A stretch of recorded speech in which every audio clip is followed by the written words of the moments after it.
If you've never come across the work of Liz Fosslien before, you are in for a treat. Like this example here, the illustrations cast familiar ideas in a more realistic light, helping give perspective. If you're new here, I'm Raj. I work as a careers consultant at Cambridge University, and I make these videos to help people get to where they want to be. And so in that spirit, here are my favourite 3 Liz Fosslien illustrations and why I think you might find them useful too.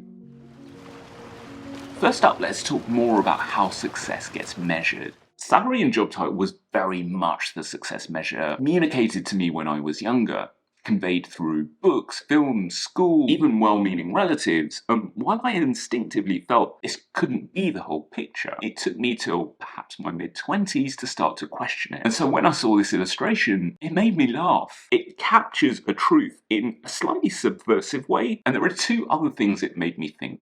First, that the traditional way we're taught to measure success is often driven by society. Salary is determined by how much society values a type of labour, and job titles often have a sense of social prestige attached to them, right? While the better measure, well, that makes more room for more individual signifiers of success. And secondly, success defined only as salary and job title potentially runs the risk of excluding other more varied forms of success. The work of artists, pioneers, volunteers, community-minded pursuits, it's also incredibly ableist. For many, simply turning up means success, and that deserves celebration too. For me, it took one particularly grueling job where I was working 80 hours a week to realise that no amount of money substitutes for things that matter more to me, like being able to cook my meals from scratch, or listening idly to the cricket on the radio. Simple pleasures, I know. In fact, studies have shown that liking what you do is the single most important factor to happiness across your life. So featuring it in our measures of success just makes good sense. Okay, so I love this second illustration out of 3 because the left-hand side implies a super linear path to life, the kind we might see if we're looking across at someone else's path from a distance. And it makes me think of 2 other things.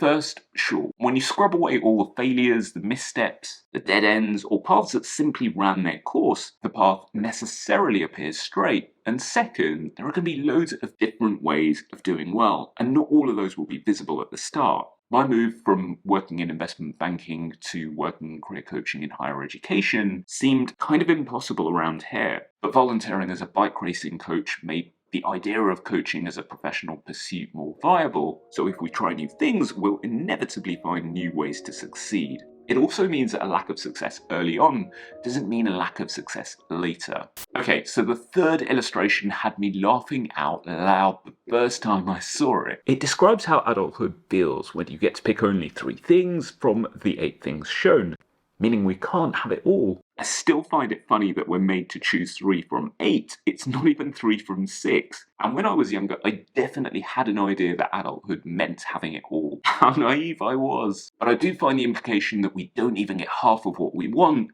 liberating. This illustration made me feel less guilt about what I couldn't do, and it also helped me see what I've been prioritising without even realising. In short, Fosslien's work reveals truths that are often obscured by society or just the busyness of life. The clarity and the humour they bring make them great tools for developing a greater sense of self-compassion. If, like me, that's something you sometimes struggle with. I also like that no 2 people will likely see the same illustrations in exactly the same way. I think everyone will bring their own interpretation and their own experience to bear, and I don't think this is an accident at all. If you want to catch more of Fosslien's brilliant work alongside that of her partner Molly, I've linked to their book and websites that showcase their work in the description box below.